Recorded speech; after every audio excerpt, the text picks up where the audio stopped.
GT Holidays, South India's #1 travel brand. GUVI, a vernacular edutech brand, skilling everyone everywhere. Hello and welcome to Galatta Plus. In this video review episode, we are going to be talking about Dijo Antony's Malayalee from India. The film has some big laughs, but it's mostly a preachy and very obvious take on Hindu-Muslim brotherhood. The opening stretch of Malayalee from India deposits us on a mountain road as a Hindi song with sad lyrics plays in the background.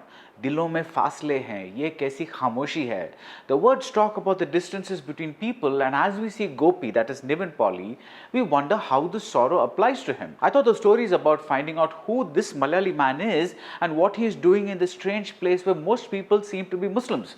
Well, technically that is the story, but writer Sharis Mohammed and director Dijo Antony make us wait all the way till the interval point to get there. Meanwhile, we go back in time to a village in Kerala to discover who Gopi was before he became the Gopi on this bus on that mountain road. That earlier Gopi is a no-good guy with a no-good friend named Malghosh, played by Dhyan Srinivasan. They love instigating fights, they love playing cricket, and the one thing they love even more is not having anything to do, not having a job. They are apparently active in a local political party, but there is nothing we see Gopi do other than make announcements from a jeep with a mic in his hand. Oh, and they are utterly shameless. Gopi wonders how nice it would be if unmarried, unemployed young men got a pension just like widows do. The director gives us a rat as a metaphor for Gopi. When Gopi has a bath, the rat ends up bathing. When Gopi wanders around aimlessly, the rat wanders around aimlessly too. And when Gopi gets trapped, the rat gets trapped too. And once that happens, we end up with a cat as a metaphor. As you have probably guessed, this is a very heavy-handed film and it beats us on the head with its agenda of universal brotherhood. We get visions of both unity and enmity.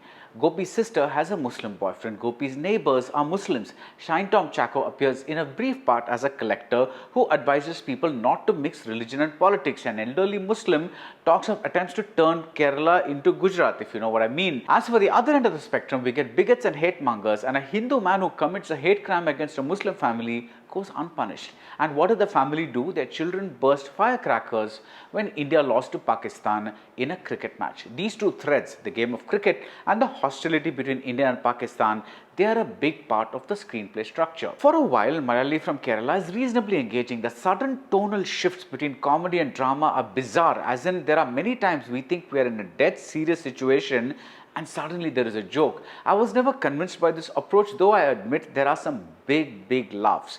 The bit where the sister tries to talk about her boyfriend while Gopi is in a life or death situation, that's a scream. Manju Pillai is fantastic as Gopi's mother. Her razor-sharp line readings contribute hugely to the proceedings. Nivin too is in his element, and his inherent likability carries the bulk of the movie's baggage, but even he cannot do much once we get to the interval point and the story transforms into one long and preachy stretch of Hindu-Muslim bhai, with Jakes Bijoy adding to the screenplay's emotional manipulation with an emotionally manipulative score. The interval point is reminiscent of Aadijeevitham, and the second half, which brings in the pandemic, is about an Indian and a Pakistani learning to live together like brothers, referring to realities like the LOC and terrorism and innocent victims.